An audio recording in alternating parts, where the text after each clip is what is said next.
Добар ден, почитувани сограѓани. Денес во општина Прилеп се одржа состанок на кризниот штаб. Разговаравме за превентивните мерки кои што треба да се превземат во летниот период, како и за мерките кои што би требало да се превземат во случај на несакани пожари. Состанокот помина добро, се изнесоа сите досегашни препораки и новите препораки кои што се добиени од владата на Република Македонија. Во согласност со тие сите препораки разговаравме и закажавме следен состанок на кој што ќе ги дефинираме мерките кои што ќе се превземат во текот на овој месец. Според насоките од 1 јули до 31 август владата секоја година забранува движење по шумите и шумското земјиште, така и оваа година. И затоа препорачуваме и апелираме до граѓаните дека при секое излегување во нашата околина во шумите во општина Прилеп треба да се пријават до јавното претпријатие Национални шуми и да поднесат барање, за да може да имаме евиденција кои лица се на теренот на општина Прилеп. Исто така апелираме до граѓаните да не одлагаат отпад на места на кои што не се наменети за тоа, односно да не се прават диви депонии кои што се потенцијални за да може да се развие пожар на тие места и исто така да нема палење на стрништа, на луѓето кои што работат во полето да внимаваат како го одлагаат сеното и стрништата и да се пријавува во секој момент каде и да се забележи дека има пожар, да се пријавува до Дирекцијата за спасување и заштита и исто така до сите надлежни служби. Значи, за разлика од претходните години, оваа година мислам дека владата на Република Македонија многу порано ги почна овие подготовки за престојнава, така да ја наречам, летна сезона. И ова што го напомена претходниот соговорник, значи ќе се преземаат ригорозни мерки против прекршителите. Кои се критичните точки? Критичните точки се тоа што имаме многу бујња и висока вегетација, многу високи температури и многу ниска релативна влажност на воздухот, кој што представува потенцијал, првиот показател за појава на пожари на отворен простор. Што значи дека законските одредби се јасни. Забрането е палење на стрништа, треви и меѓи во ловиште. Тоа е по законот за ловство и кај нас цело поле, да речем, Пелагонијата е ловиште на прелетен дивеч. Понатака, забрането е палење на стрништа, реков, и при употребата на комбајните, комбајнерите мора да си ги опремат комбајните со потребната опрема за заштита и гасење на пожар. Исто така разговарано е за наредните припреми кои што треба да се преземат на оперативен план, со кои сили и средства се располага за во наредниот период кога би имале појава на пожари да може нешто успешно и да се справиме. Како што слушнавте и досега, ова е еден превентивен состанок на кризниот штаб. Се договоривме за наредна недела со вклучување на повеќе институции да го прошириме кризниот штаб со луѓе кои што можат во кризна состојба да помогнат, да се спречи ширење. Сега најголемата опасност е од пожарите затоа што високи се температурите и како што каже инспекторот Јован, вегетацијата е голема, нема се помалце стока, има и сточен фонд за да се намалува овој потенцијален извор на пожари.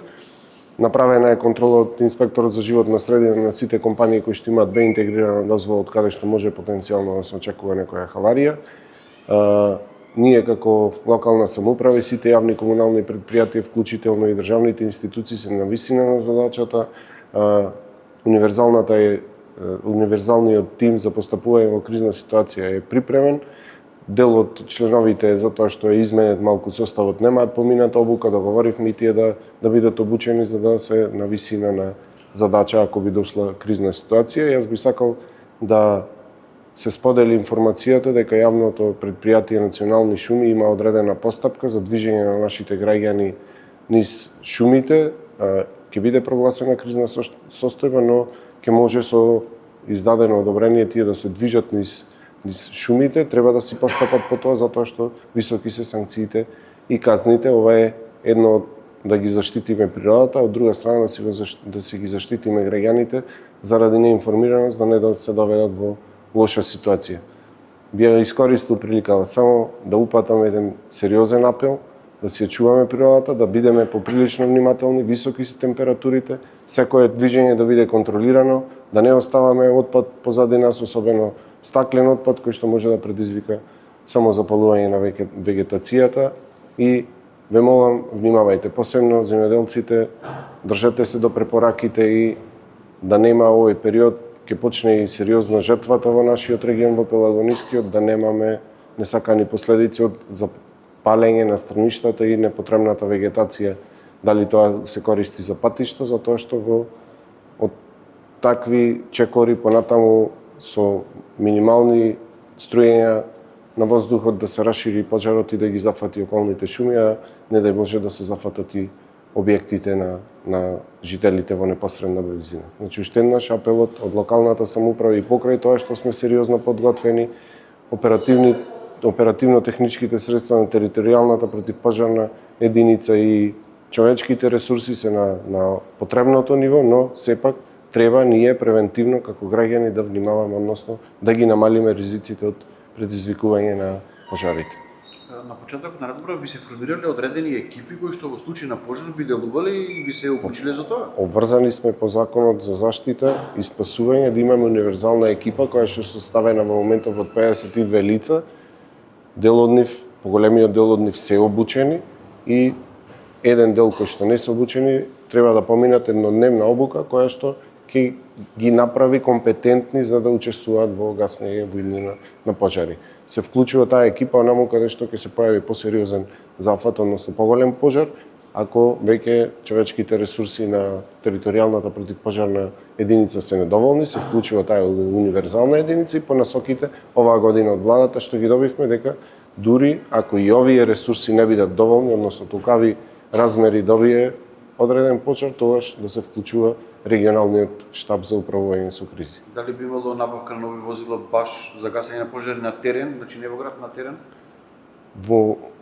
После изјавиве договорив еден мини состанок со инспекторот Јован Аврамовски, со заменик командирот од територијалната противпожарна единица. На едно од посетите надвор од државава разговарав со луѓе кои што учествуваат таму во општеството и кои што нудат помош во технички средства, пратена една спецификација и сега би разговарале од она што е најпотребно за територијалната противпожарна единица и она што би не направило уште по-успешни во справувањето со хавариите, да видиме, да определиме, бараат попис на кои средства ги имаме, да го дадеме пописот и во иднина да пристапиме кон прибирање на донација од овие наши граѓани кои што живеат надвор од Македонија.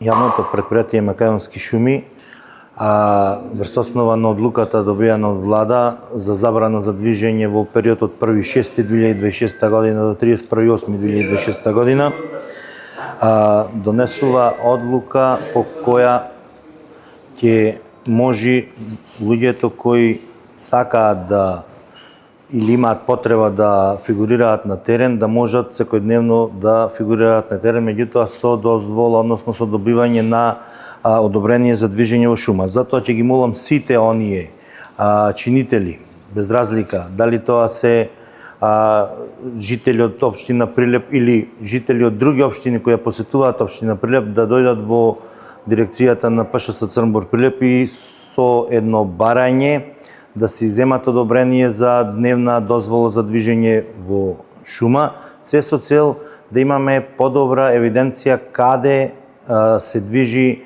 народот. Односно, сите оние кои во овој двомесечен период работат во близина на шума или во самата шума, мора да имаат одобрение за движење во шума кое го издава Македонски шуми. Тука мора да се напомене луѓето кои вадат дозвола за собирање на други шумски производи, таа е друга дозвола која важи во текот на целата година, меѓутоа во овој период и тие луѓе кои имаат дозвола за собирање на други шумски производи, должни се да дојдат и да се извадат дозвола за движење, одобрение за движење во шума. Ова мора да го напоменам, овие барања треба да ги да поднесат и фирми од аспект на рударство, туристички агенции, туроператори кои своите тури ги предлагаат за одење по разноразни манастири или излетнички места на околината на општина Прилеп. Се со цел, рековме, не да се казнува народот, меѓутоа да имаме евиденција точно кој лице на кој локалитет во општината е излезен и во кој термин. Се со цел ова го правиме да имаме помалку пожари, односно луѓе кои несвесно излегуваат и палат пожари, односно сите оние кои го имаат ова одобрение ќе мора да се вклучат и во превентива, бидејќи мора да известат ако има пожар на одредено место, мора да се јават бидејќи тие се првосомничени ако се таму затекнат кај пожарот. Така да ќе ги молам уште еднаш сите луѓе кои сакаат да движат во овој двомесечен период да дојдат и да се извадат дозвола за движење во шума, без разлика дали тоа ќе биде ден, два, викенд и дали тоа ќе биде за едно лице, за повеќе лица, значи сите опции се во отворени за да имаме поголем увид на луѓето во планината. А кој ќе го контролира движењето? Имате формиран веќе екип?